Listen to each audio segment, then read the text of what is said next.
shake, head down, touch. Yes.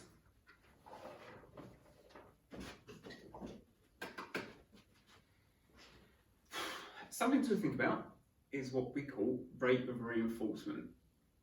And that just means how often are you giving your dog a form of reinforcement to make that behaviour more likely to recur again and again and again and again.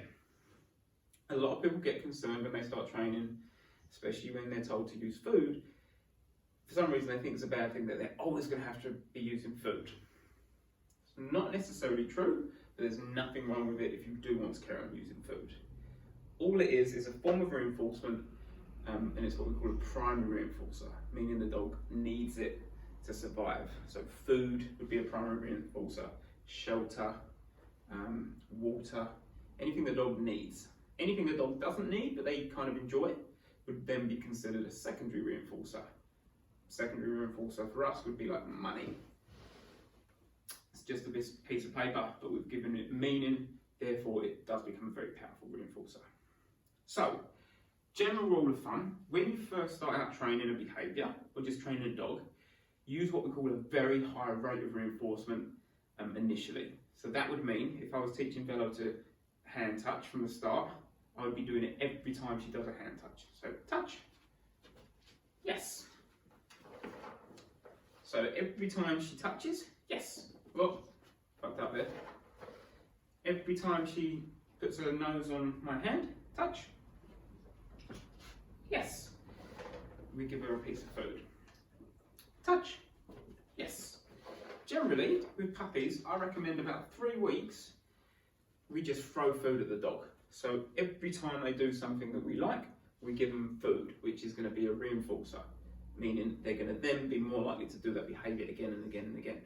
So you can see here, the behaviours that Velo goes through are ones that have previously worked. She's not jumping on me, she's sitting down, or sometimes she lies down, because those are the behaviours that gets the reinforcement.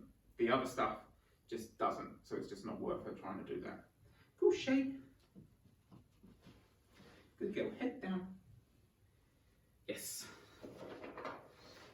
So, when you're starting out, think about how often you're reinforcing the dog, make it high, and then after around 3 weeks, when you've been really throwing food at them, reinforcing all the behaviours you like, you can then start put in your schedule of reinforcement, then make your schedule reinforcement, what's the word?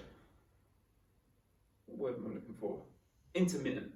So not every time. So for instance, we might then go touch, touch, touch, yes, and reinforce after the 3rd time she's done it. We might all mix it up, touch, touch, yes, and do it on the 2nd time.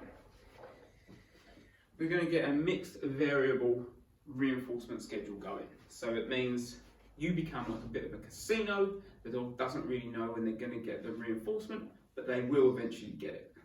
Then we can start phasing out the food or the reinforcement. And then what we can also do is look for other forms of reinforcement down the line. The reason we use food, or I recommend to use food at the start, is because it's just so easy. And they need it to survive, and you've got to feed them every day. So do it when they train.